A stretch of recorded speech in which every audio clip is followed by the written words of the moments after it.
Good evening, everybody.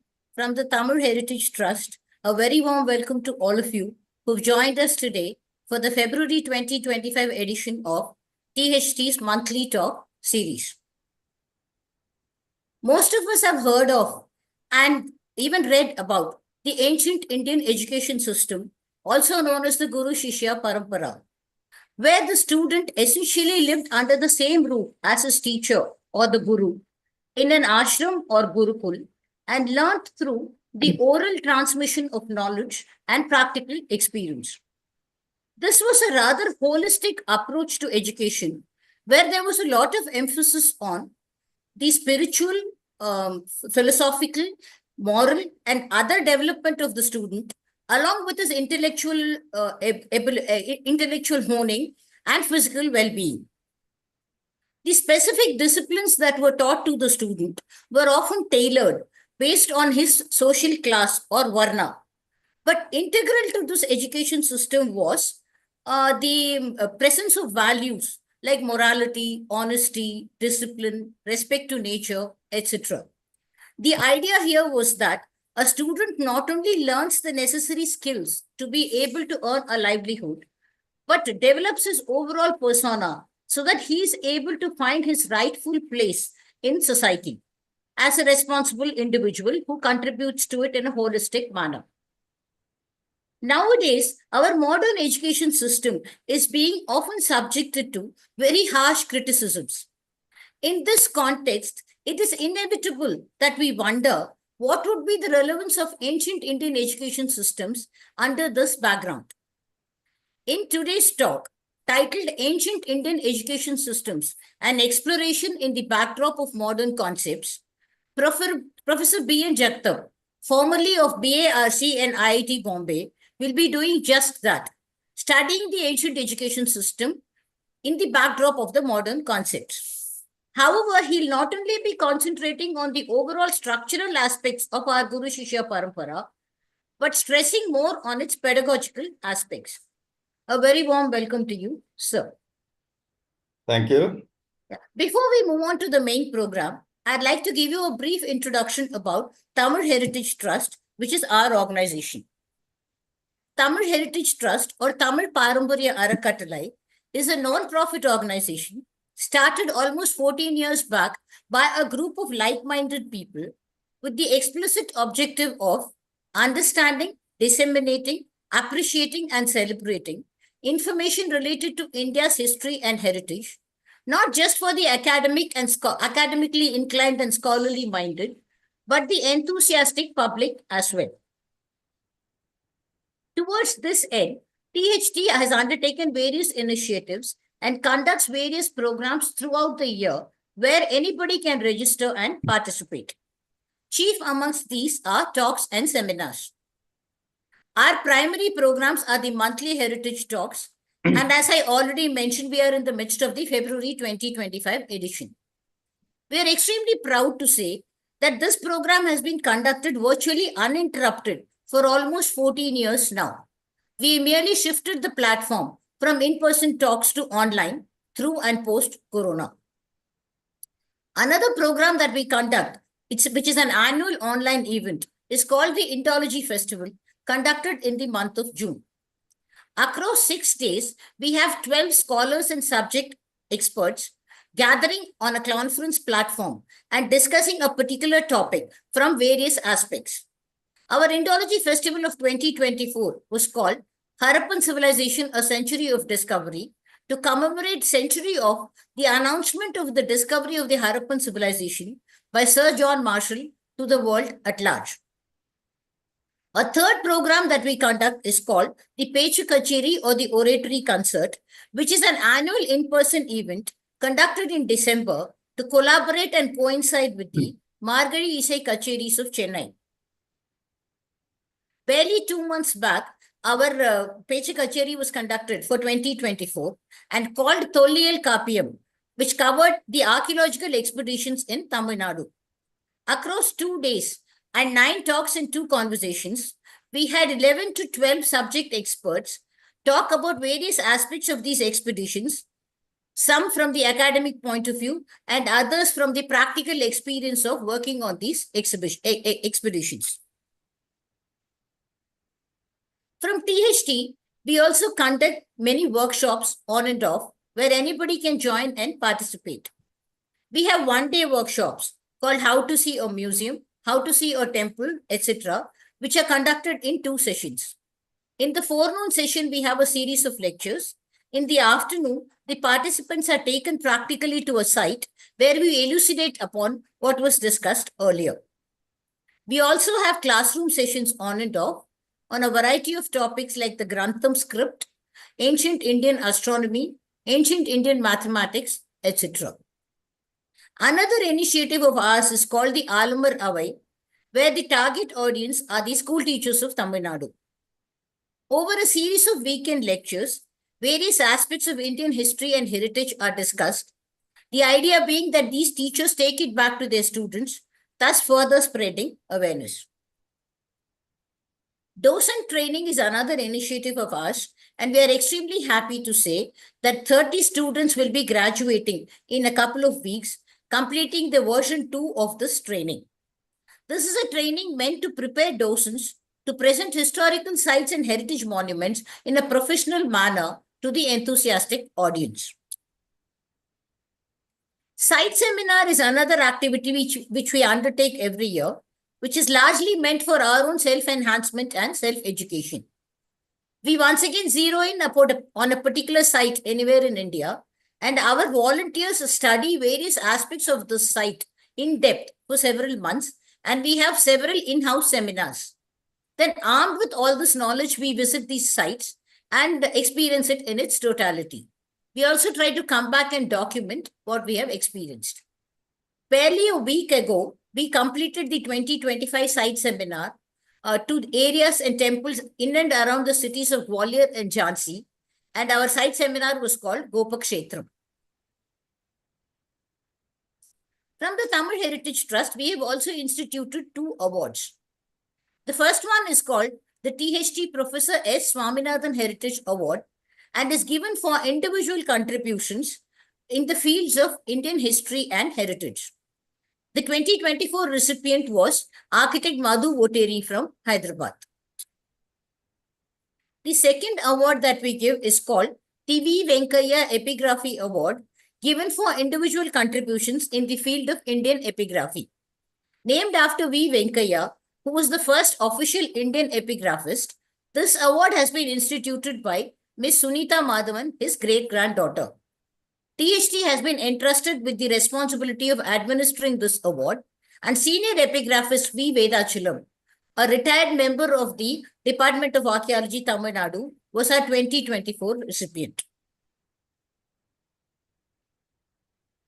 We have a dedicated YouTube channel where you can find links to all our past talks and programs, right up to today's talk.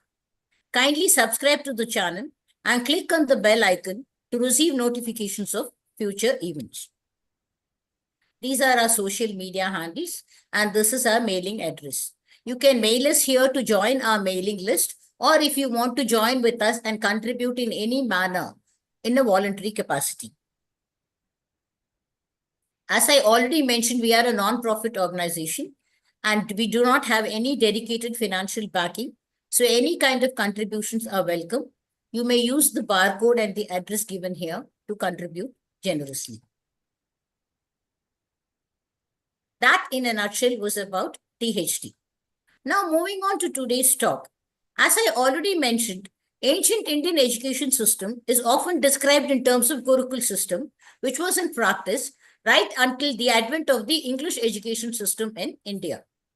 In his presentation, Professor Jagatap will be reflecting on the pedagogy of ancient Indian education system and attempt to draw parallels with the modern thoughts in education. Chief among the ancient literature that he uses to highlight concepts of teaching and learning is Nannul, a book on Tamil grammar written by a Jain monk, Pavananthi Munivar, and around the 12th century. He will be discussing its close connection with the holistic and multidisciplinary education advocated in recent times to improve our current education system. Professor B.N. Jagatap is formerly a distinguished scientist and director, chemistry group of Bhabha Atomic Research Center, Mumbai, and senior professor at the Department of Physics, Indian Institute of Technology, Bombay.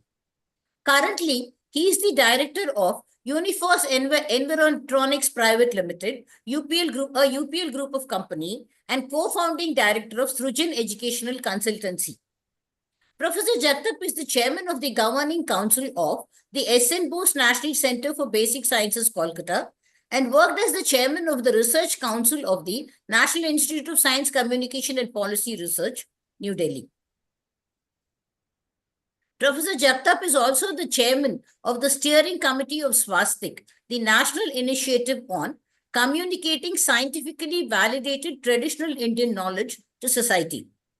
He is also the chairman of the Scientific Advisory Committee of the National Innovation Foundation, and currently he is the president of the Indian Nuclear Society. I now welcome the erudite Professor B.N. Jagatap to take the screen or stage, as the case may be, and deliver his lecture. Over to you, Professor Jagatap. Thank you very much for your very, very long introduction. Let me also thank, Gauri and Gopu. Gopu was in the audience when I delivered a talk on the very similar topic at Delhi under Swastik Initiative. Swastik Initiative has been a great thing for me because I started learning many things. And I also see here Badri. Last time he hosted me on Varahamira Forum, and I still remember the incisive questions he asked me at the end of my lecture. So let me start sharing my slides.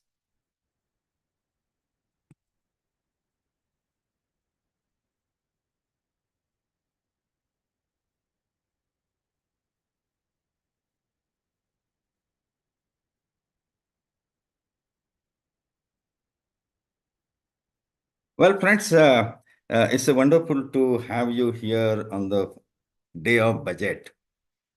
And one must also say that the field of education is also dear to our hearts. We know that good education contributes to the development of societies, the cultural development, the intellectual development, social development, and also economic development.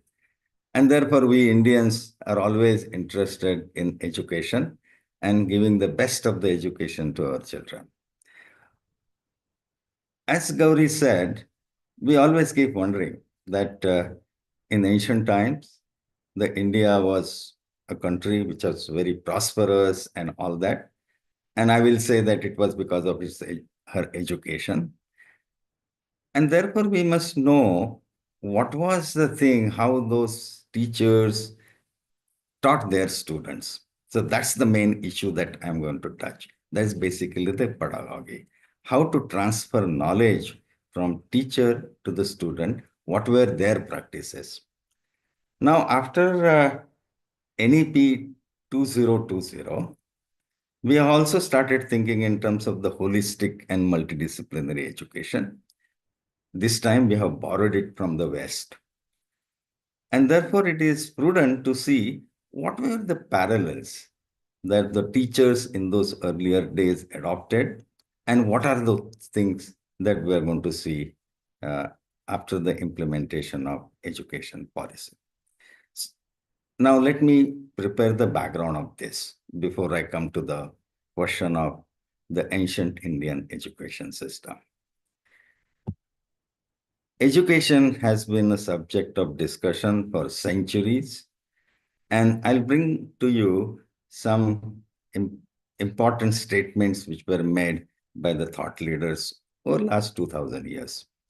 The Socrates said, education is not the filling of a vessel, but the kindling of a flame. So don't consider that student is an empty vessel and you're going to pour some information in that vessel, but it is to ignite a flame. And this has been articulated better by Herbert Spencer, an educationist. The great aim of education is not knowledge, but action. What is that action that student will take up after getting that knowledge is more important than his acquiring knowledge. Well, Swami Vivekananda also has had his comment on the education. The education is not the amount of information that is put in your brain and runs riot there, undigested all your life. We must have life building, man making, character making assimilation of ideas. Very wonderful thought. And this is Karmavir Bhaurao Patil, an educationist from Maharashtra, who said the education is not the end, but the means of creating new conscious self, new culture, new human being, and new society. Now you can see all these thought leaders are advocating that there must be some action after the student gets knowledge. And what is all together is what is education? Education is empowerment. Empowerment is to enable the student to realize their social goals. And what are the social goals the student has? Security, respect, acceptance, belonging to the society, and very purpose. And this is all what the education needs to create. Now, this is what brings us to the word holistic education. Now, holistic education, holistic means complete and comprehensive.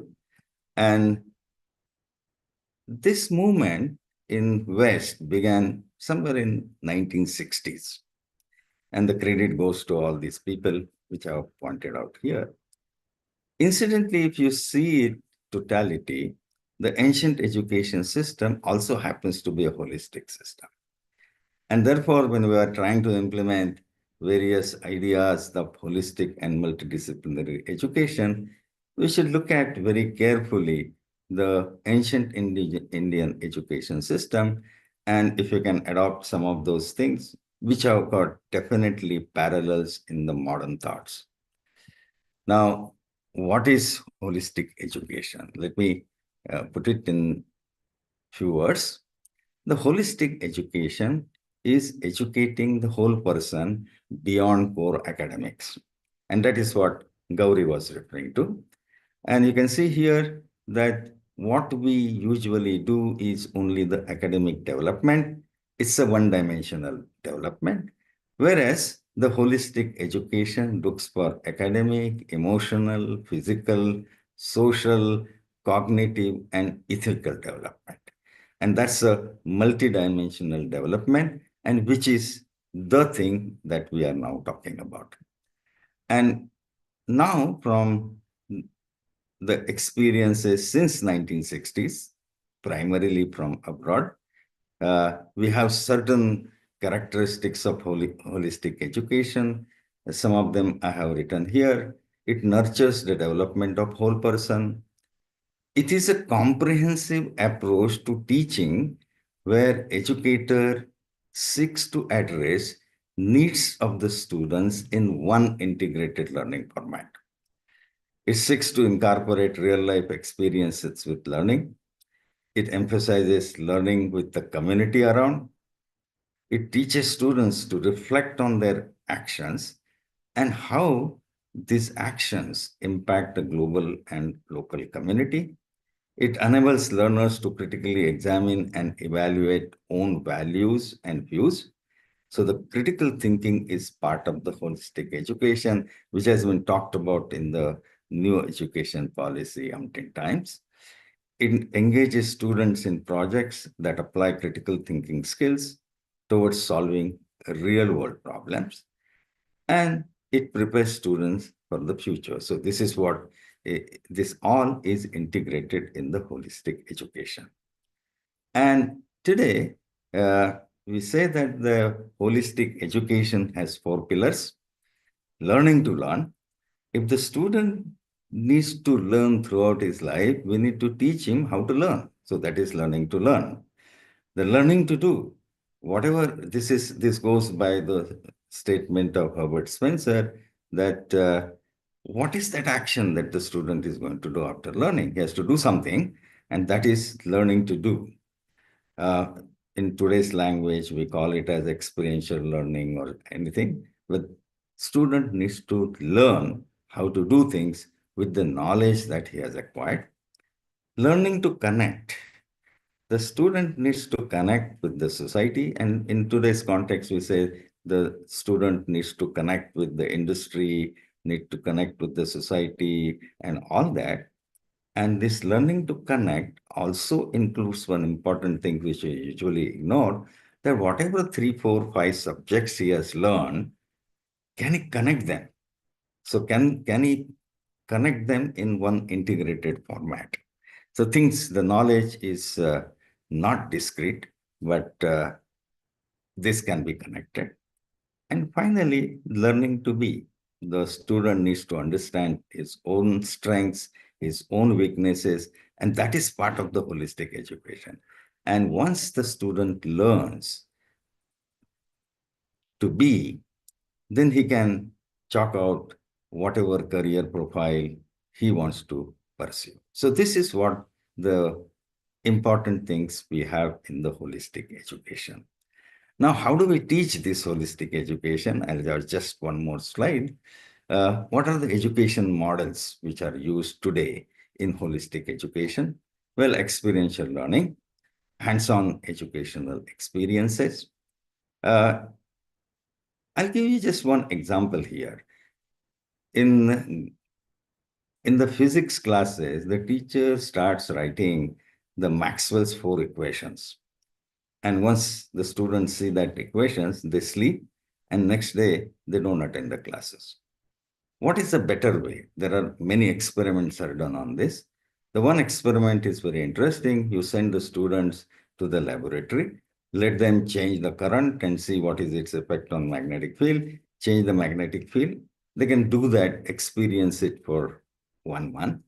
And it is found that after that 1 month experience, the students write the Maxwell's equation themselves. Not exactly in the same form the Maxwell has given, but really the essence of it. So that's the experiential learning. Self-guided learning and inquiry-based learning. I'll spend little time later on inquiry-based learning. Solving exercises to address community problems and create innovative products. Students learn at their own pace in a style that best suits themselves. The multidisciplinary coursework, that is bridging the subject, connecting various subjects together.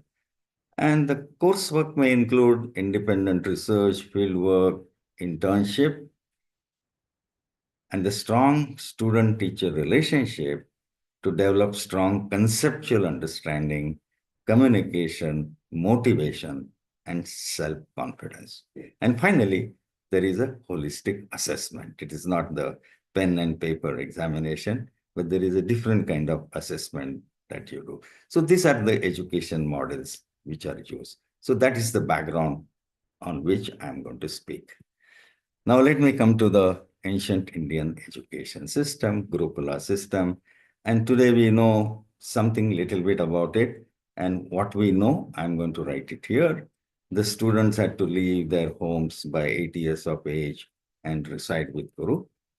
Apart from learning, it was mandatory to do daily course to become self-sufficient. Students to coexist with nature. That was a holistic and multidisciplinary education. We'll talk about it a little later. Multidisciplinary for the reason that the subjects taught were 18 Vidyas and 64 Kalas.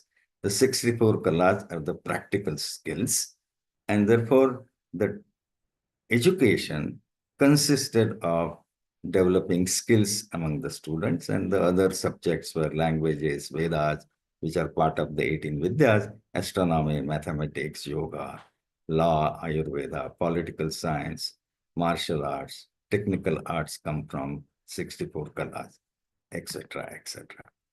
This is what we know, and then we add that after finishing the education, students to give Guru Dakshina to the teacher, and that's the end of our knowledge.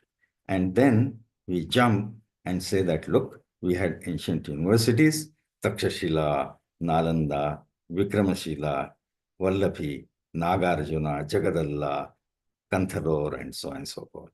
So this is all what we know today. Now, if you look at it in the practical sense, the Gurukula system as such is not suited for large-scale education. That is what we have today. Whereas we have millions of students and we cannot really cater to their needs, the Gurukula system. Then what best can we do? So we need to understand what was the pedagogy of Gurukula system? How did they teach? And what were the characteristics of the teaching? And if we can adopt that in our schools, colleges, universities, probably we can create a better education system. So this is what is the thought. And therefore, let's ask the question, what about the pedagogy of the Gurukula system? And well, right away, I will tell you that there were three pedagogies they adopted. The first one is Patha, the recitation. The second pedagogy was discussion, questions, exploration. I will give you some examples in this. And third pedagogy was the pravachan. This is on the part of the teacher, what he should do and what he should not do. So let me take one by one. The patha is recitation. It was required those days because the knowledge had to be transferred to a next generation through recitations. And while transferring that knowledge, there should not be any mistakes. There should not be any missing out. And therefore, very complicated way of recitation was developed. On the right side, you can see the ways the pathas are done. The Sahita Patha is continuous recitation. You take a verse and recite it continuously. Pada Patha is after every word, you take a pause and recite that thing. Krama Patha is you take word 1, word 2, word 2, word 3, word 3, word 4. That's a Krama Patha. Jatapatha is word 1, word 2, word 2, word 1, then come back to word 1, word 2, and then go for word 2, word 2, word 3. Very complicated way of recitation. And this was needed because if you need to transfer the knowledge without missing out anything, then one must go through all this process. And Ghanapatha, which is the most complicated, word 1, word 2, word 2, word 1, word 1, word 2, word 3, and then word 3, word 2, word 1. So you can see the very complicated way. And the Ghanapathas, the people who used to practice and be expert on Ghanapatha, they were supposed to be the great scholars those days. Now one can also ask the question, where was it a rote learning? Now, this wasn't a rote learning because there were three things were attached to the recitation. That is Shravana, Manana, and Nidhyasana. Shravana is hearing, Manana is reflecting what you are saying, and Nidhyasana is application of what you are hearing or reciting. Now, unfortunately, during the British period or so on and so forth, we lost these three words, the Shravana, Manana, and Nidhyasana. And what remained with us was the rote learning. And this rote learning is still prevalent in our education system. However, we should integrate this with the Shravana, Manana, and Nidhyasana. I'll give you one interesting example from Chandogya Upanishad. Now, this is part of the dialogue between Narad and Sanat Kumar. Narad requests Sanat Kumar that he teaches him something. So on that, Sanat Kumar asks him, what you have learned so far? And then this is what Narada says, Rugvedam, Bhagavatemi, Yajurvedam, Samavedam, and all that. Nakshatra Vidya, Sarpadeva Jana Vidya, all that I have learned.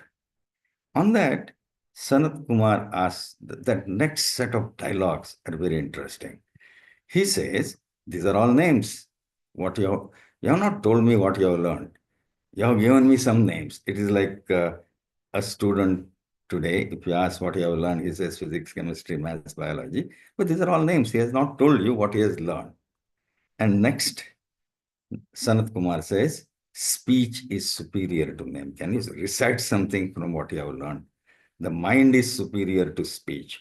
The will is superior to mind. Intelligence is superior to willpower. Meditation is superior to intelligence. So have you meditated ever? And the next one is very important. Vijnanam vava dhyana bhuya. Vijnana, the meaning of Vijnana is the practical application of knowledge. See, in our civilization, we say Jnana and Vijnana.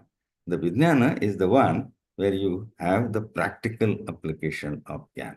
So Vijnana is certainly superior to meditation. So finally, you have to come to this level where you can apply what you have learned. So this is that learning to do part in this. Now, second pedagogy, which we can infer from various texts, is the discussion, questions, exploration. I'll give you some examples of that. It begins, let me begin with a verse in Bhagavad Gita. And what it says is, I'll read the English translation. Try to aspire and learn truth by approaching a spiritual master. Go to him with humility, with an attitude of service, question and counter question till your doubts are cleared. Then he shall enlighten you as he has experienced the truth. So, what is advocated here is that you ask questions to the student. The other way around is also true, that the teacher can ask questions to the students and also allow the student to explore. So, let me give you some examples of that. In the scriptures, we have several dialogues. And first four are very famous. Uddalaka Svetaketu dialogue. This is from Chandogya Upanishad. Yadnyamak Maitri dialogue is from Bruhadaranya Upanishad. Nachiketa Yama is from Kathopanishad. Satyakama Jabali is slightly different example that in Chandogya Upanishad. And if you go through the Buddha's work, the Kalama Sutta and so on, they also advocate learning through discussions, questions, and exploration. Well, very meaning of Upanishad is a student sitting with a teacher and getting the knowledge.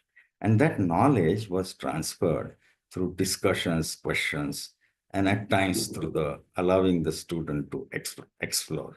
The example of exploration is the story of Satyakama Jabala.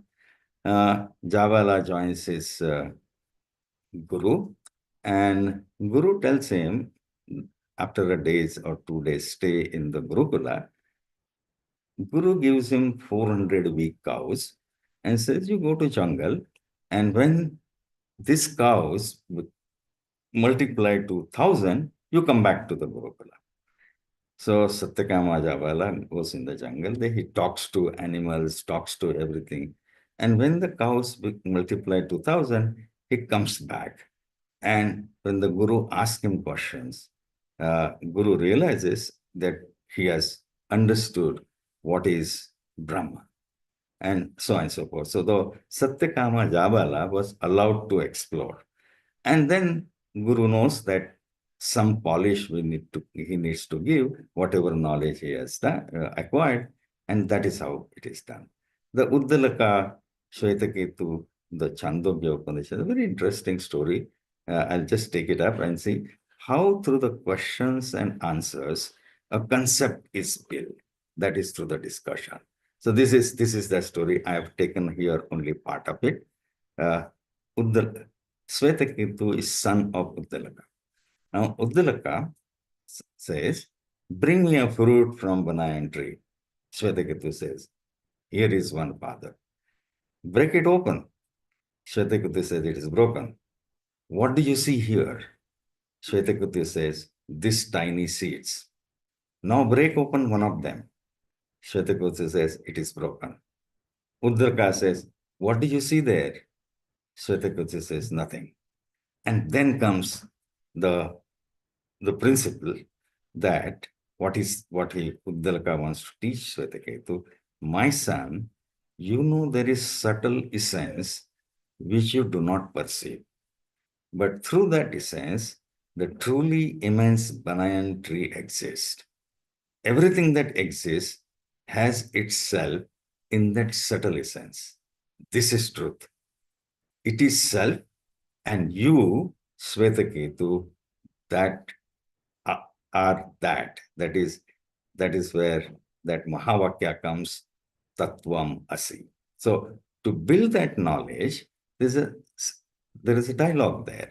There are other dialogues there about adding a salt to water and asking what has happened to the salt and so on and so forth. So that's a direct discussion through which the philosophy was taught. Now, in the Kalama Sutta, Buddha provides the doctrine of free inquiry and tells his Shishyas, do not go upon what has been acquired by repeated hearing, nor upon traditions, nor upon rumors, nor upon what is in scripture, nor upon surmise, nor upon an axiom, nor upon spacious reasoning, nor upon consideration. You need to think yourself and find the real meaning. So you are at the center of this, and you got to acquire that knowledge. In fact, in some instances, Buddha used to make the students discuss among themselves. There is a story that in one of the discourse, one student asked Buddha, "Sir, who am I?" And Buddha did not answer that question. And then other students joined that discussion. They started discussing the whole thing. And that discourse was over. So that's allowing a pre-thinking, pre-inquiry was a part of our tradition. And here also comes the concept of the critical thinking. Now, today in the modern concepts, we advocate what is called as an inquiry-based learning. And you see how similar it was. What are those Upanishadic stories? The learning cycle is first to engage a student in a topic, then allow the students to explore, and then the students explain what they have explored, and then they elaborate. And finally, today's education system requires some evaluation, so there is an evaluation. So these are the 5 E's that constitute the learning cycle. Engage the students, make them explore, let them explain, elaborate, and then finally evaluate. So that is what inquiry-based learning is wants to achieve, that the students become part of that education process. It is not passively imbibing from the teacher or from the textbook, but the students become part of the whole action. And this is what was done in the earlier days, as we have seen those examples. Now, if you look at the standard definitions, inquiry-based learning is a process where students are involved in their learning, formulate questions, investigate widely, and then build new understandings, meaning, and knowledge. This is what students themselves do. The teacher's role is to give feedback to students and encourage students to plan, monitor, and evaluate their own learning. So now this is what we are talking in the modern context, that this is what the students do, and this is what teacher is supposed to do. And it is found that through this process, the students learn deeper and wider than before. And this is true because there is a classic wisdom that I forgot what I was taught. I remember what I learned. So whole process of inquiry-based learning makes students learn, and that they keep with them for long, long time. Whereas if you teach your students in the formal way, the way we do it, then they forget it. Now, when I speak to colleges and school teachers that, look, this is what we need to adopt, and national education policy also articulates use of inquiry-based learning. But then every time we need to create some examples. So one example which I give quite often is how my daughter learned Canadian geography. She was in the sixth standard in Canada, and Canada has got several provinces, the states, what we call, and they had a geography of Canada. What teacher did was, there are some 1 dozen provinces, so the teacher divided students in those many groups, and I gave them one province and said, you go and learn about the geography of one province. So each group was given a different province. This process continues for a month. The students go to the library, they learn about the geography of a particular state, and then they bring to the teacher what they have learned. And then the teacher's role is just an advisory that, well, this information, what you have gathered, is important. This information is not that important as of now. So now you start looking in this direction and all that. After a month or so, now the group that has learned the geography of Canada, Ontario, that group teaches rest of the class the geography of Ontario. And so each group takes that role and teaches the whole class. Now you can see in the earlier slides what we have shown, you engage the students, then they explore about a topic, and then they explain to the students or to the teacher, and that's how the process is continued. Now, when my daughter came to India, and you know how the geography of India is taught in our schools, the teacher enters the classroom with a book and starts reading the book, and the students passively imbibe what teacher, they keep the finger on the textbook and try to follow what teacher is speaking about. Now she is quite grown up, but if you ask her a question on Canada geography, she will be able to answer. About India's geography, she just does not. That is what we say that I forgot what I was taught. The Indian geography was taught to her, whereas the Canadian geography she learned. So that's the difference. And that is how, even in the ancient education system, the learning by themselves, the self-learning was important. And there was a dialogue between student and teacher where the teacher would advise and guide the student. Now, if you look at this I have taken from Udyoga Parva Mahabharata. It also finds place in Apastamba Dharma Sutta. This is the ancient wisdom, how we learn. It says, Acharya Padama Datte Padam Shishya Swamedaya. Sadbrahmacharibhya Padam Padam Kalakramenacha. In Sanskrit, Padam means 1/4. So you learn 1/4 from the teacher, 1/4 from Swamedaya, that is your own intelligence. And there is a third one, Sadbrahmacharibhya Padam. You learn 1/4 from your fellow students. And Padam Kalakramenacha. That is, with time, with practice, is 1/4. So you see, 1/4 from the teacher, 1/4 from own intelligence, 1/4 from peers, and 1/4 with time. That is the practice.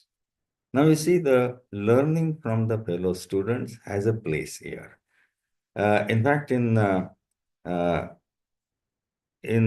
USA, in the school teaching, there is a test for the teachers, and that is called classroom observation and constructive feedback. That is, a teacher is teaching something, but two senior students or those senior teachers, those who know about that topic, they sit in the class and keep watching how that teacher is teaching. And one of the thing they observe is that is the teacher involving students? Is the teacher involving students in the discussions on the topic? Then the teacher is supposed to be teaching well. Because the cooperative learning is a part of education, which in our education system we don't bother. So that factor comes from these discussions, asking questions, and so on and so forth. Now, these four parts of learning, one-fourth from teacher, one-fourth from own intelligence, one-fourth from peers, and one-fourth with time, is nicely adopted in the MOOCs courses. This is the learner-centric MOOCs. Now, learner-centric MOOCs has four parts. You can see from the left, learning dialogues. The learning dialogues is the content, reflection spots, and so on and so forth, where a teacher gives some information to the students. The second part is learning by doing. That is activities and exercises which are put in that. Then learning extension trajectories. So there is something more that the student needs to learn, and therefore resources are provided. And the fourth part is focus questions for discussions, peer interactions, and so on and so forth. So there are some questions which are thrown, which learners, the students, keep discussing, and that's how they can learn from each other.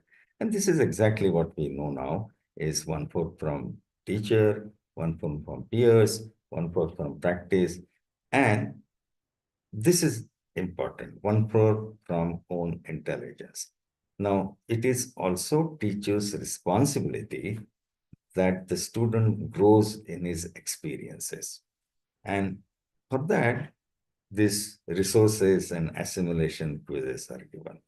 So you can see here that although this verse says that the students learn only one-fourth from the teacher has the whole responsibility.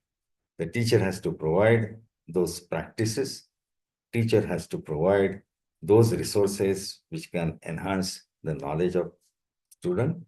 And also teacher has to initiate those discussions among the students so that they can learn one-fourth from the peers. And this is exactly now has come in, it is advocated in the modern education system. Now, these two topics relate to the pathas and discussions and all that. So I was wondering about how those teachers used to teach. Now there is no direct reference I could get, and that is where I met Shri N.R. Murali. He was that time the director of the Sonal Institute for Education and Training at Mumbai. And we used to keep discussing that today we know in the modern education, there are several concepts. How do we teach and how the teachers should teach and so on and so forth. But what was the ancient practice? So he brought to my notice this Nannul, that, as Gauri said, it's a book on Tamil grammar by a Jain monk, Pavananthi Munivar, and that was written around 12th century or early 13th century. Interestingly, this book provides great amount of insight in how to conduct a pravachan, how to conduct a lecture. And I'll bring to you some part of it. Now let's take verse 36 of Nannul, part 1.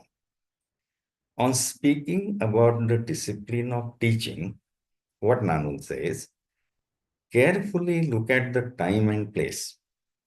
Occupy the best position and praise one's Lord. Internalize the content to be taught in mind. That's a very important thing. Occupy the best position and praise one's Lord. That praising one's Lord is to signify that you are doing a very pious, important duty of educating the students, and therefore you praise your God. And internalize the content to be taught in mind. Now, whatever you're going to teach, you first internalize it, keep it in your mind. Don't go to the classroom and start teaching in an ad hoc manner. Internalize it. Don't be in a hurry. Don't get agitated. Be with desire and a blooming countenance. Don't be in a hurry. Don't get agitated. Know the learner and his learning style. See, in the modern education, we say there are two types of learners, slow learner, fast learner, and all that. Well, Nannul defines the learning styles in a very different way. So know the learner and his learning style, and accordingly you teach. And give so that his mind can accommodate. Now, in education and philosophy, we today talk about the cognitive load that is in one given classroom, maybe 40 minutes, 30 minutes, or 1 hour. How many concepts can you teach? How much you can crowd your lecture? Now, the research tells us that if you keep increasing that load, that is what is called the cognitive load, then the students stop learning. And that is exactly what Nannool says. Give so that his mind can accommodate. So you balance the cognitive load. All with a distortionless mind is called teaching. It's pretty wonderful that somebody in the 12th century uh, put it in this verse. And these are exactly the same words we use today in the education philosophy. I'll bring it to you, the description on philosophy of education by Paul Hurst. Teaching as a general concept can be broken down to specific teaching activities. Internalize the content. Don'ts, the haste, anger, or agitation.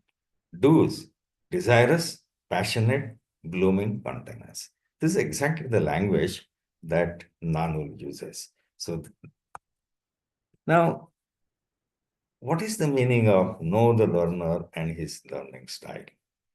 Now, here, these are not the fast learners or slow learners. They are categorized in three. Those students, they have the discerning capability. They listen to you, trying to grasp. They are described as swan or cow. There are students in your class who just accept what is given and visible. They don't think. Uh, and in today's language, we call these students are those who want to just appear for the examination, and they want to learn what is going to come in the examination. And there is a third category, that is the listless spoilers. So that category existed all along. So this is not slow learning and fast learning categories, but depending on the way the student absorb what the teacher is teaching. Now, what is that internalization of content? Now, Nannool describes too many things here, but these are important for all teachers. Well thought out speech to make clear what is not readily discernible. Not just an explanatory or expository reading of a sutra, but which brings out various meanings and messages. So it's not this something which is in the textbook that you are repeating. Now, text of the poem, treatise, lesson to be studied or learned, all that you got to internalize. The word types, are they going to be different? Word meaning, summing up, the examples, what you are going to give, the questions, what are possible answers, the explanatory note, elaboration, authority, conclusion, opinion, purpose, and quotation. You can see the teacher needs to internalize all this, and then only he can teach. Now, you can also see here the 10 characteristic of timeless content. Be concise, make it crystal clear and easily digestible. have pleasant and enjoyable tone, speak the language of your audience, follow logical and reader-friendly format, dive deep, often insightful takeaways, be structured logically. And you can see here, it also says, be rooted in research facts. So it is not today that we say that the teacher needs to do some research, but this was expected in Nannul's time. Be best in the category and illustrate with apt examples. Now, first, whom I referred earlier, his definition of teaching. Hurst defines a teaching activity as the activity of a person A, that's the teacher, the intention of which to bring about an activity, that is the learning, by a person B, that is a student, intention of which is to achieve some end state. That is, all that teaching and learning should end up with an end state. Now, according to Hurst, that end state is knowing, appreciating, change in the attitude, or it may result in some skill. So that's the end state. If the end state is not achieved, then this is not teaching. Okay, how Nannul defines it? The end state for Nannul. The central idea, meaning of words involved, examples to demonstrate the idea, questions and answers. These are the 5 parts of Kandikayar. Then, meaning of related and relevant words beyond the sutra, explanation, exposition by self and others. That is, others could be the students. All this with a purpose to make the concepts clear. Very similar ideas, but Nannool explicitly talks about what is that end state. Now, Nannool proposes 32 teaching techniques.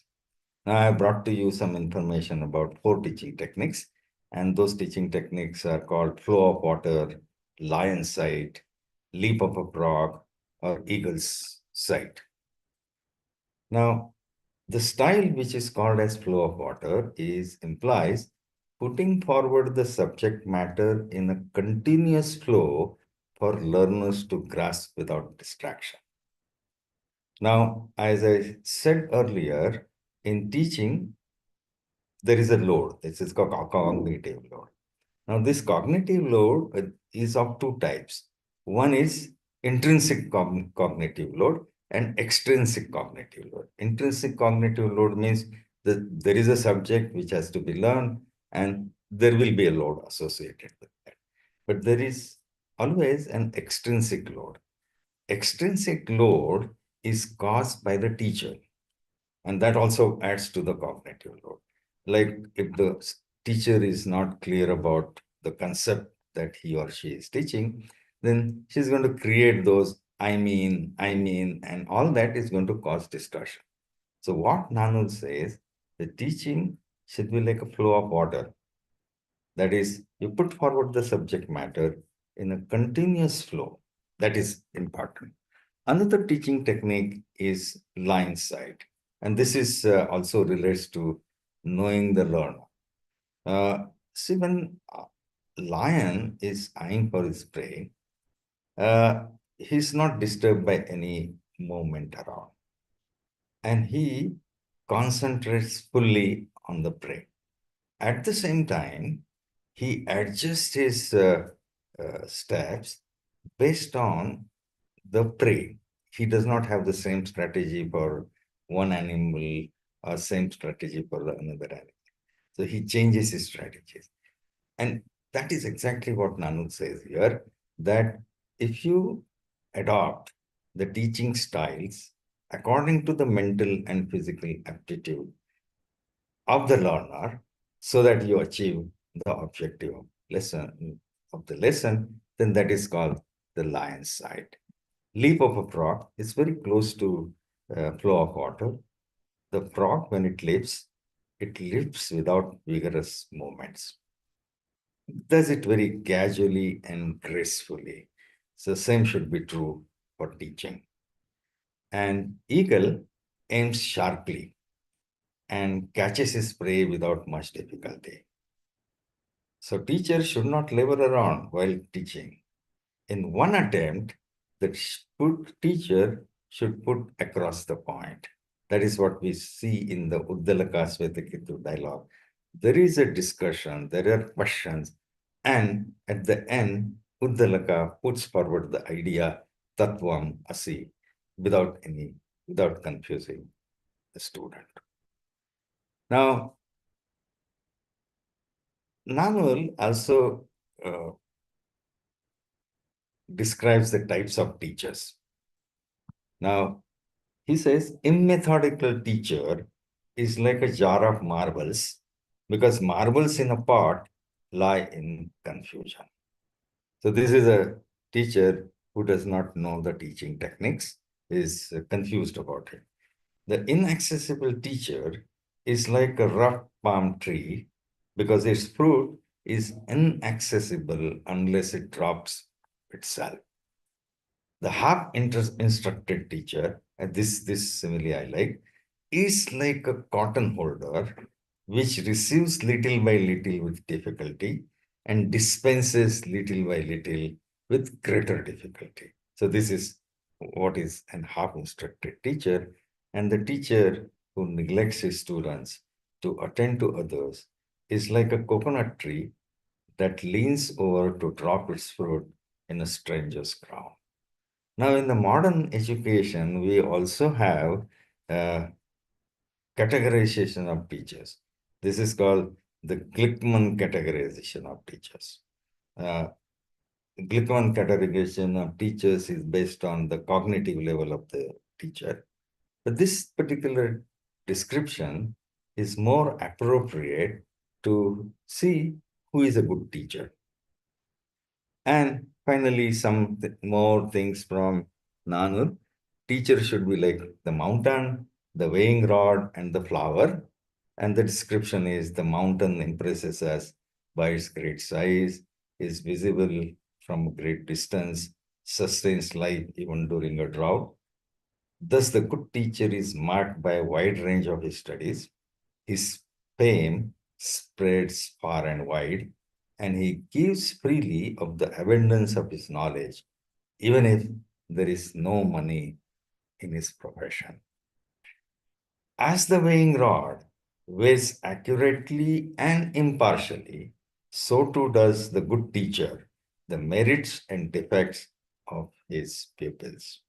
So in the holistic education, we say learning to be, and that is where the student teacher has to point out that, look, these are the merits and defects, and needs to educate those students.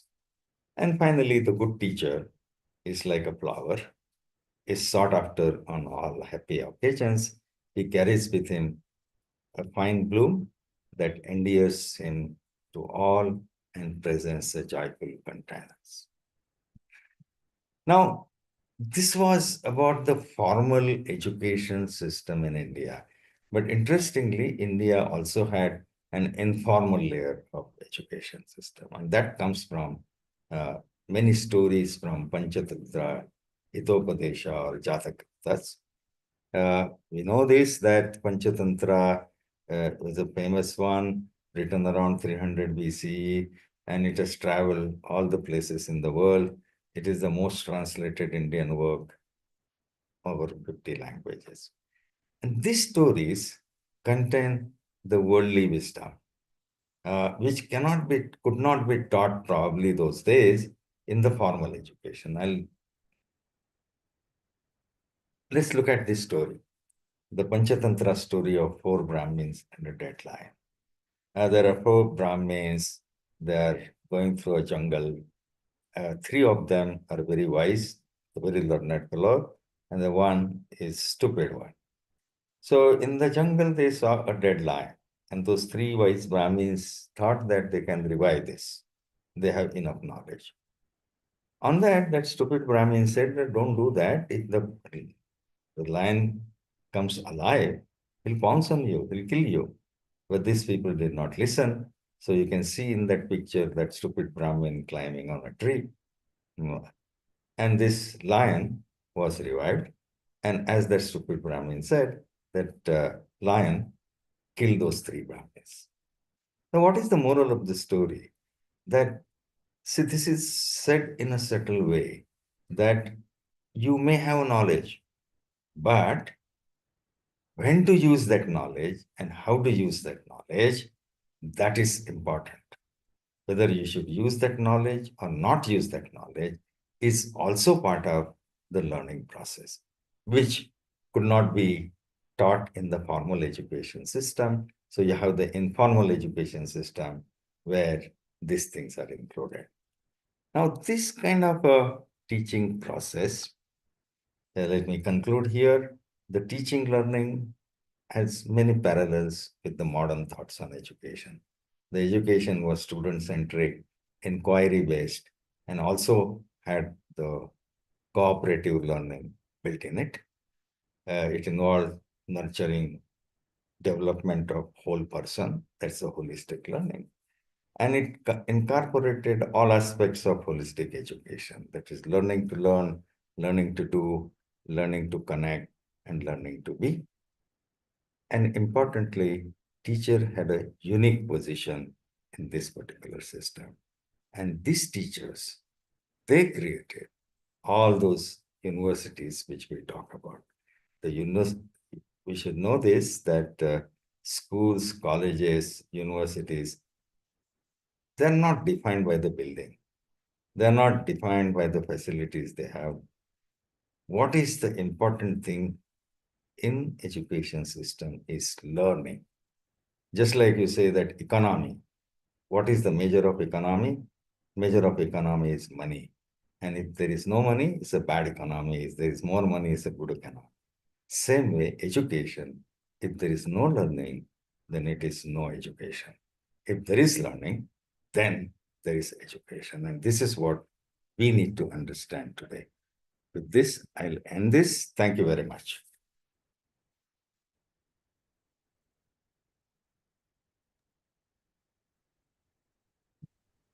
Gopu? Yeah. Just 1 minute. Yeah, thank you, Dr. Jagatap. Thank you so much. The question answer session will be handled by Gopu from Tamil Heritage Trust. Many of you may already know him. For all those who don't know him, he's a software engineer by profession and a history and heritage enthusiast. He has a wide range of interests that include epigraphy, astronomy, ancient Indian maths, and Indian knowledge systems, which is what makes him the best candidate to handle this question answer session. Apart from all these, the greatest qualification, of course, is he's your friend and has shared many platforms with you. So that he's talks. not going to ask Okay. very difficult questions. So after this, I hand it over to Gopu now. No, this is a very difficult task because I have to show that as a student, I have learned what Pavananthi Munivar has said also, not just what Dr. Jagatap has said in his talk. So thank you, Dr. Jagatap. It was a fantastic lecture. I got to hear the shorter version a couple of months back in Delhi at the CSIR conference, and today a slightly longer version. Very interesting. Naturally, I have to ask you the most interesting and obvious question Badri proposed basically. How does a non-Tamil person like you stumble upon Nannul, and which is not something even the average Tamil, even the scholarly Tamils don't go into it. That delved into this particular book and glean the principles of education, and here you are translating and presenting it. What translation did you use, etc.?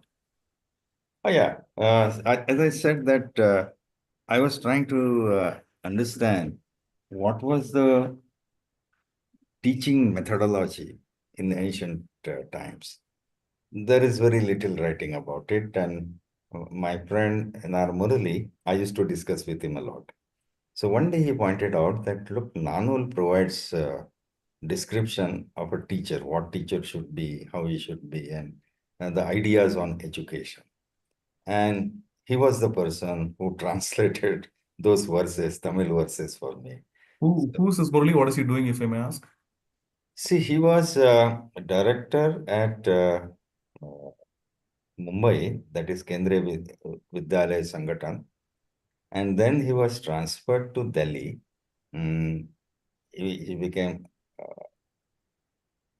some associate commissioner or commissioner. And last time I met him was last year. And he told me that I'm going to retire in April or so. Must have already retired.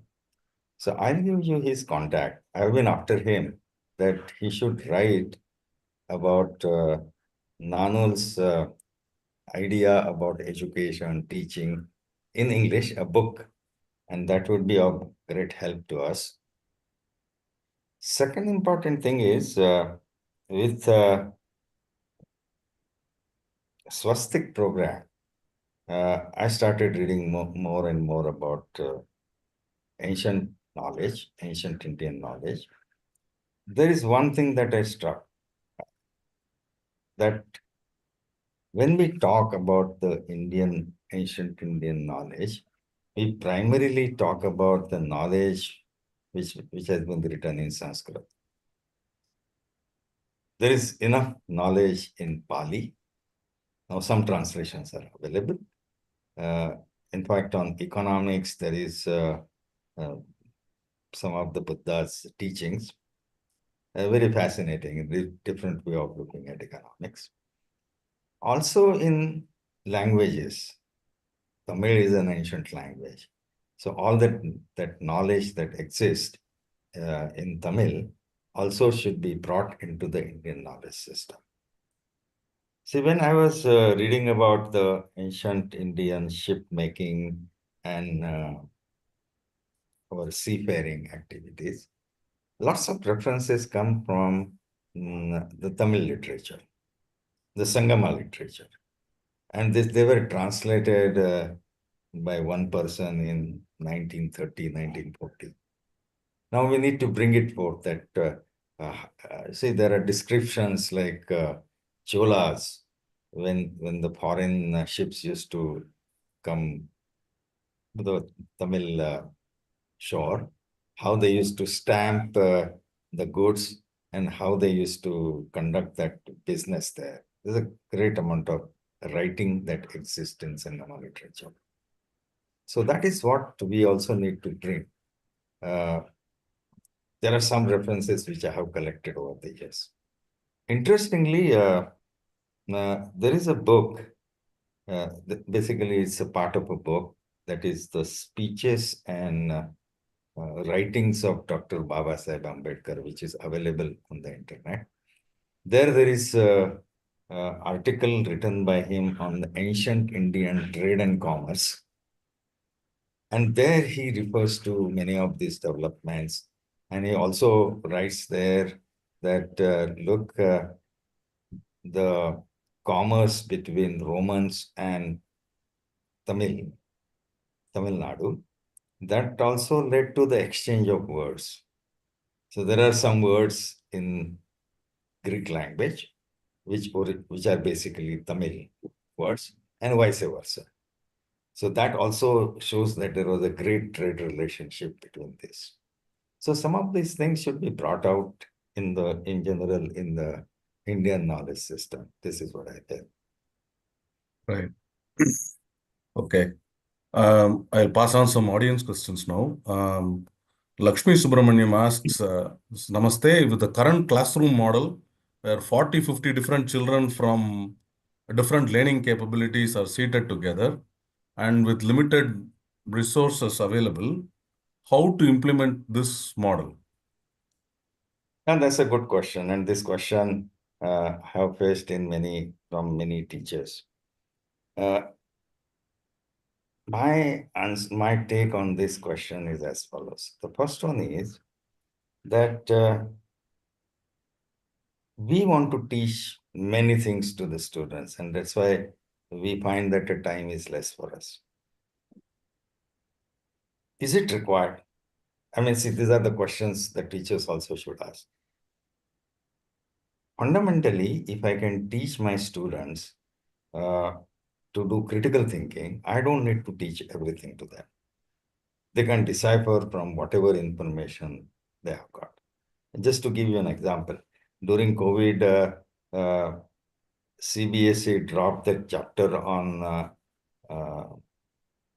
periodic table. And there was a hue and cry that, look, this student should know what is a periodic table. And some people asked me that question. I said, look, if I have taught the students the electronic configuration, which is there in the syllabus, once they understand the electronic configuration, I will just tell them that, look, you club those elements together, which have the same configuration in the loss of order. And essentially, they would generate a periodic table. So is it like that we need to teach him, that student again for 4 or 5 lectures, the periodic table and say that? That activity he himself can do. And that is that self-learning we need to do. Other one is, see, as I gave the example of my daughter's learning about the Canadian geography. That can be done easily. And one must realize this, that the students learn from each other much faster than they learn from the teacher. And that is the advantage what we need to take. And therefore, the cooperative learning, if we can introduce in our teaching methods. See, our teaching methods, what we have got from the British, that was designed with a very, very different purpose. It was not for students to learn. Let me give you some, if I have time, I'll give you one example that the school system came into existence during the first industrial revolution. And in the first industrial revolution, what was required? You required people who will have some skills. They will go to the factory. They will listen to their manager. They will be disciplined, and so on and so forth. To solve that problem, the school system came up. So now the students will be in the school from 10 to 5. So they have the discipline which is required in the factories. The school, that class is monitored by a teacher. So the students need to be obedient. So that is what they are taught when they need when they go to a factory. They need some skill, so some skill to be provided there. And lastly, the students need to be together. They should not fight with each other. So that is what is taught in the school. And in the factories, you need the employees to be disciplined. So the basic reason for starting a school system to cater to that kind of a situation. And is this still valid? We have been carrying out the same education system for 200 years. We have not made any changes. Where the world has changed, they brought in all those concepts. And now we are learning from them that the education should be like this. I'll give you one more example, how we lose our own knowledge. See, today in 1935,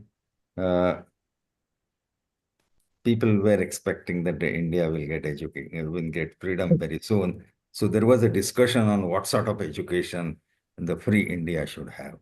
So there was a Zakir Hussain committee that was set up. So you can go on the internet and see the Zakir Hussain committee report. So I'll tell you one small thing about that. They proposed that the school education, so every day the school should be for 5.5 hours. Out of that 5.5 hours, 2.5 hours to be given for skill education. All that carpentry, farming, this, that. And then you teach them some languages, geography, and something maths and that. Now, that was a good model. Good model was for a different reason, as I tell you. But after independence, we had a very lofty ideas. We removed that the skill education from our school colleges, universities. And today, now the national education policies, the skill education should be given. Now, why skill education? There is one very important aspect. When anybody, whatever small skill may be operating a charkha or carpentry and all that, the student learns brain, eye, and hand coordination. The skill cannot be done without this coordination. The brain, eyes, and hand. Now you see, if the student wants to do technology, he requires that, the brain, eye, and hand coordination. If he is not taught from the beginning, do we think that he will generate those skills, that eye, hand, and brain coordination at the age of 20? So these are the issues in the education we need to rediscover and see what we should be teaching to our students. Sorry for a long answer. No. That's perfectly valid. Unrelated inputs. Yeah. No, what I was triggered by was I remember reading an article by S. Muttaya in the Hindu a few years back. He taught about in the late 1870s, there was a gentleman called Andrew Bell from Scotland. He came to India, he came to Madras especially, saw this Gurukulam system of education where the teachers teach the senior students taught the younger students. Yes. He took it back to England and called it the Madras system of education. They were doing this for 100 years. Yes. There was even a Madras college in Scotland. Now they have changed their name and they have given it up. So they were learning this from India, and we were at the same time adopting the what you call the industrial education model. So I thought, that's so that's perhaps relevant to it. That's just, I think we see this today, this Guru Shishya system. I think we see it in only two places. One is we see it in classical music that continues to be taught in a Guru Shishya. And dance. The other is higher academics. PhD, master's thesis, you have a sort of a Guru Shishya system. Everywhere else, I think, maybe in cinema it's there, but maybe everywhere else it's pretty much gone. Okay, let me go on to another question. This is a fascinating one. Vandana Kolkumbe asked, can I get a copy of the Nannul in Marathi? I don't even know. Well, Gopu, what you should do is take Nannul and translate in English. It's okay. Make it available to people. Yeah, we should do it. From English, someone can translate. There is an English translation that exists. I've just found it online, but I have not checked its quality or how good the translation is. But there does exist one English translation that I am looking at. I have actually added the link in the YouTube page. Okay. I have added it here also for our chat. So maybe, sir, you can also take a look at it when you... Yes. I should also add here that when I was searching on internet, see, one of the criteria which I always keep in mind is that is there any PhD work on the subject? It's the same thing like saying now that I used to go to universities in Maharashtra and Karnataka and ask a question, is there a PhD on farmer suicide from your... And there is none. Okay. The same way I asked the question, is there any PhD thesis on Nannul? Interestingly, I found some PhD work from Malaysia and not from India. Sir, it is likely that in Tamil Nadu, there are probably quite a few, but there may be in Tamil, they may have taken specific aspects of it. I doubt if there is no PhD in Tamil Nadu, the spelling search could possibly be a problem. Okay, I agree. But I will try to get some data. I can see that I just quickly checked some of the sutras and how it has been translated. I think even this work is a result of a PhD. It looks like the translation. I see. But there is a very basic translation that is there. I think it gives a Tamil text. It gives the diacritic text underneath, and then a basic translation, which is which is not bad. I don't know whether it has also added the commentary and the translations of the commentary, etc. I need to check fully, but there exists something. It's not zero. In English, there is something. Apparently, 1995 published work, and it is available in archive.org for people to download. I've given the link in the YouTube channel, and we can share it in our web page as well. So I have another interesting comment or / question. Rear Admiral S.K. Grewal says, thanks a lot for a good and concise talk on the topic. National Defense Academy, Pune, for the armed forces follows this system to a large extent. And this is covered as a part of the undergraduate program. Oh, so it doesn't have a question, just a comment. Oh, wonderful. So, yeah. Yep. Puran Singh asks, could this ancient system of education be revived? Well, as I said in the beginning, we cannot go for the Gurukula system where the students will reside with the Guru. However, the pedagogical aspects, the structure, that we should adopt. And that is nothing but the thoughts in the modern education.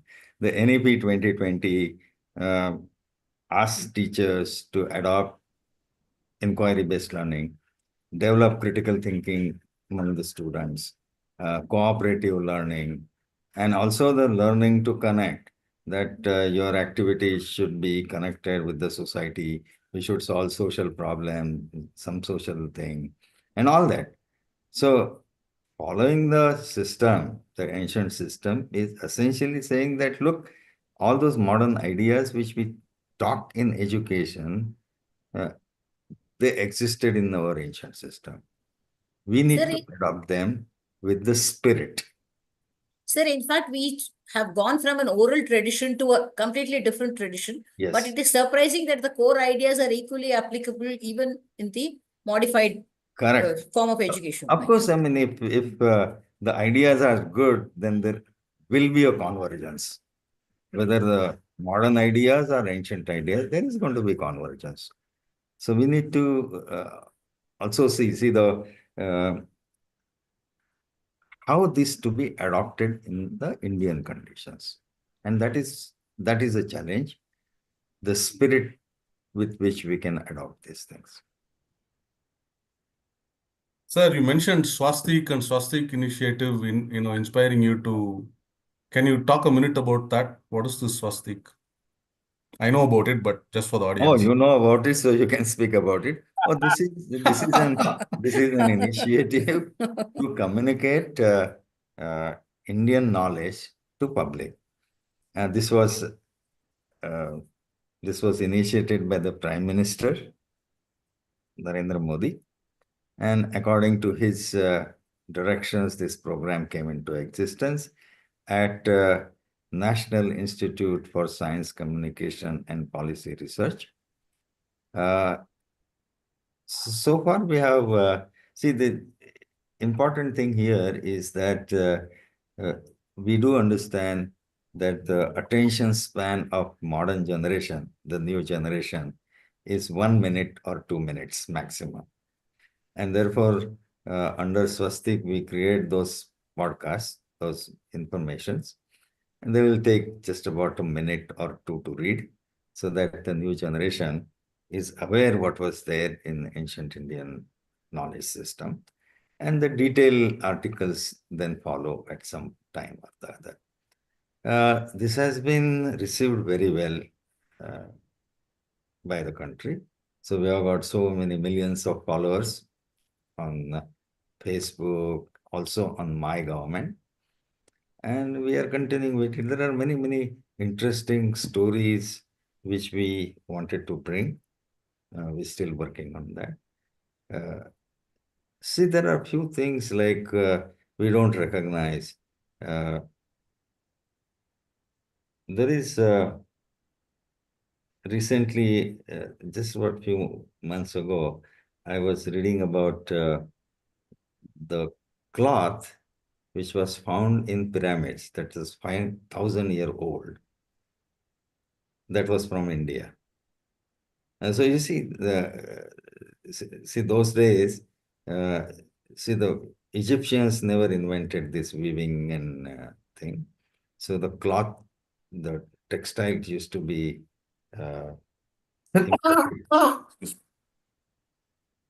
and the mummies are wrapped in that Indian cloth. So we should recognize this and start. I'm also was trying to read about the history of Indian textiles right from the ancient times. But whatever exists is during the British time. We don't have a good history of Indian textiles. It's very unfortunate. We have lost all our knowledge system or whatever it is. I'd like to put a plug in for that. About 10 years back, our founder, Professor Swaminathan, and another person, Bhushavali, gave a talk on textiles as seen in the Ajanta paintings and how they are reflected today in fashions and so on. So that's available on our YouTube. So those who have not seen it, I would suggest that. Yeah. So I have one more question of my own. You gave this example of the lion and the 4 Brahmins, the 3 very capable ones and the foolish one. Now we can relate to the foolish one, but I can relate to the foolish one. But are there any examples of actually the smart people considering themselves from the persons of the ego-driven intellectuals and feeling guilty rather than, taking is there any self-examination? Are there any examples of self-examination when somebody is taken several steps forward and then find out that they are wrong? Do we see it? I mean, it's a great story to tell kids, but can adults learn from this? Well, as you said, that knowledge with ego is not the right one. See, Uddalaka Shvetaketu story is also like that. That Shvetaketu, he returns from his Gurukula after 12 years of study, and Uddalaka finds him arrogant, that he has learned so many things and all that, and therefore he makes him sit and start asking the questions. That story is so beautiful. He said, Shvetaketu, do you know what is unseen but can be seen? What cannot be heard but can be heard, and all that. So starts doing that. And then there is these stories that you bring that banana fruit. The next story is take salt, put it in a glass of water, and leave it overnight. Next day you ask, where is that salt gone? And then Uddalaka asks, you test the top of the water, test the bottom, test the middle. Where is it? It's all salty. Okay, now throw that water. He throws. And then Uddalaka says, now you test that pot. He says, it is still salty. And then all these things are brought together. So this particular story was to remove that arrogance from the mind of Shvetaketu. So these stories were constructed like this so that the worldly wisdom, which does not come in the formal teaching, can be taught to the students. So I will take it in that fashion. Okay. How are you doing on time?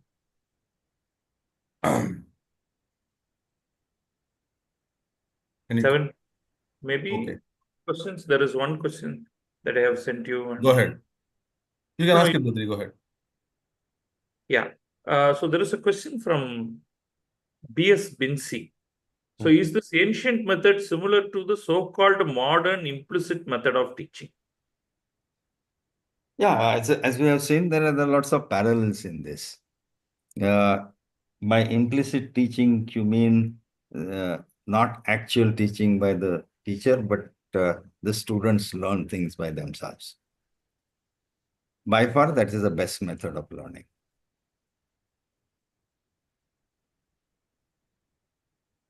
How do you interpret it yourself? See, when I was doing my PhD,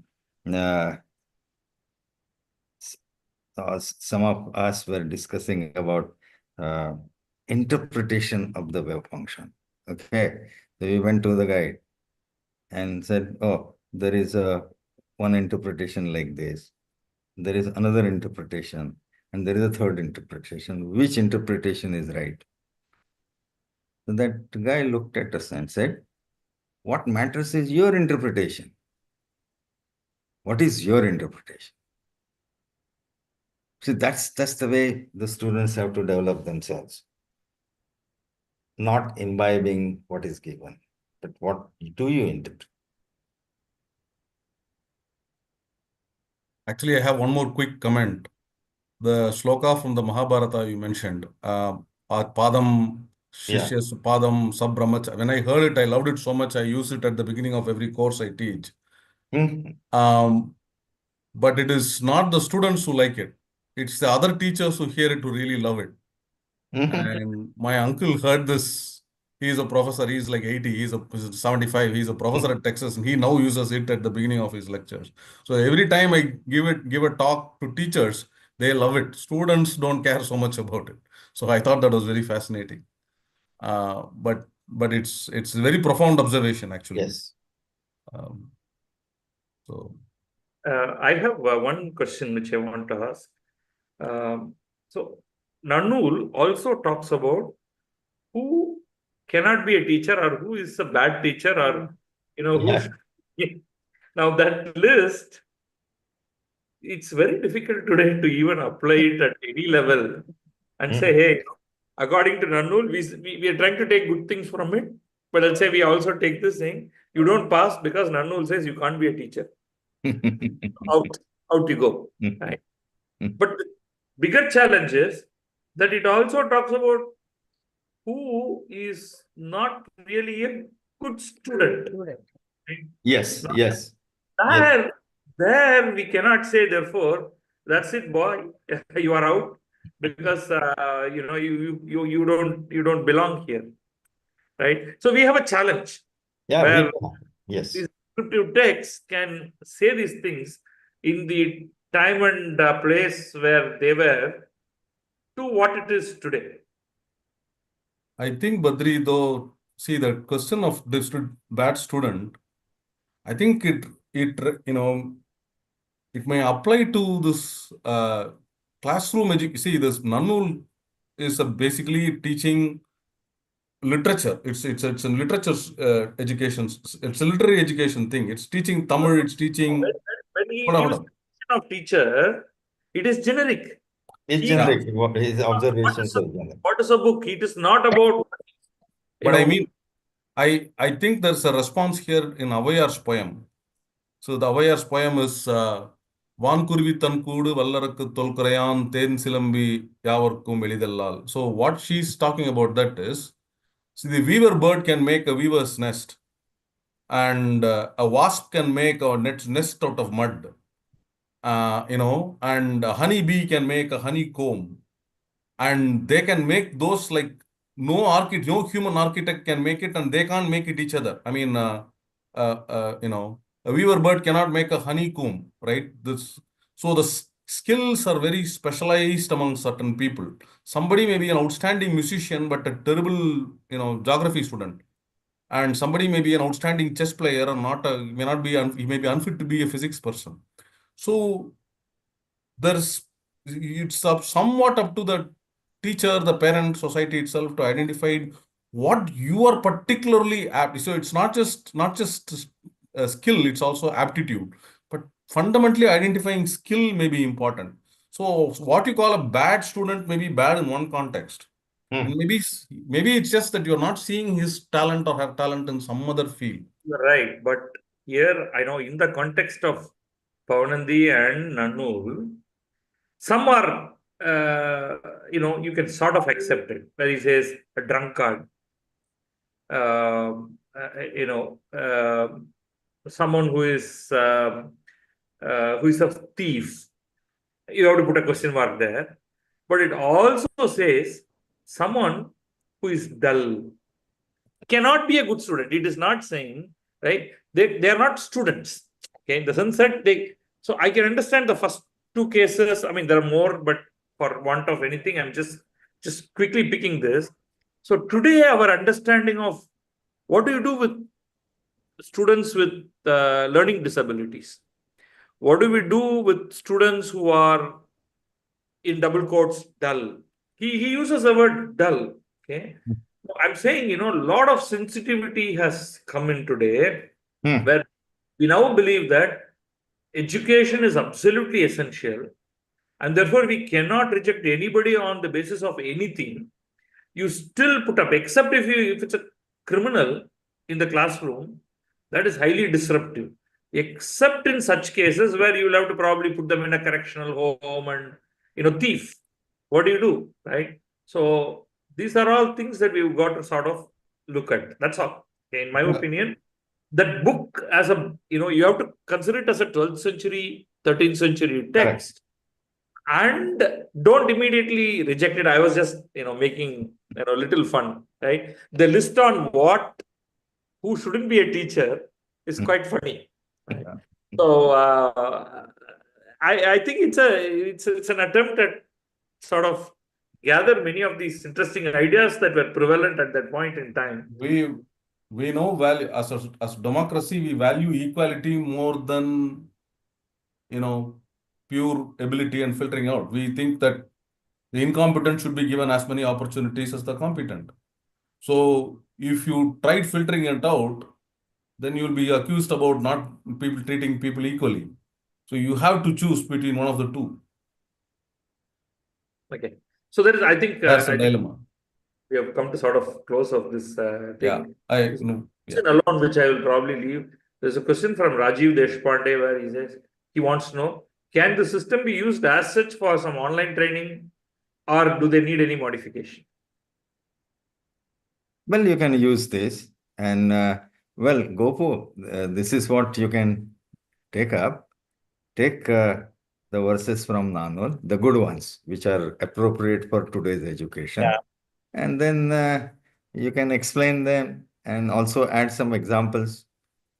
You can conduct an online course on either this platform or your other platform. Or I'll provide you the contact information of Mr. N.R. Murali. Well, Yes. you can invite him and you can. Oh, sure. That's the way to do it. Certainly like to talk to Yeah. Yeah. I think this talk has given me a lot of idea in terms of, experimenting and devising a course in mathematics on how to trigger learning in a certain way. Oh, this talk itself is kind of online because this talk is an online course, remember. Two, it was inspired by online things because when Professor Jagatap was giving this talk in Delhi, I was posting these comments on WhatsApp, and that's why Gauri invited, she listened like this and invited him to speak. So there's that trigger effect here. So, somebody sharing something inspires somebody else to invite somebody to speak, and then, I'm sure he'll get a dozen invitations from some people, listening here. So, yeah. Because it's absolutely fascinating. I don't think we have explored the subject from this angle at all till now, especially that part about what makes a good teacher and the whole approach. I don't think we have thought much about that, except, I don't know, you did talk about some sort of evaluation for teachers, but we don't hear about it so much. We are busy evaluating students. So, in fact, when you said about dull itself, I was going to say that who is going to decide that the student is dull? Because what about teachers who are equally dull? I'm sure they are there. Yeah. Again, there are verses that deal with it. Okay, harsher for the teachers, but I'm sure we can have a separate offline discussion with the text. I mean, I'm sure all of us have come across inspiring and uninspiring teachers, so. Yeah. I think we have spent a very good evening listening to a wonderful lecture, and thank you. I think there were quite a few people who were really interested in the text. That there is an English version exists, and then we will also have further discussion with Mr. Murali. Yeah. And what we can take out of this going forward. And we'll keep you also in a loop, Dr. Jagatap. And thank you so much for a wonderful lecture. And thank you to all the audience. We look forward to seeing you on 1st March in our next edition of the THT Monthly Talk series. Thank you so much. Thank you very much for inviting, and thanks a lot. Nice.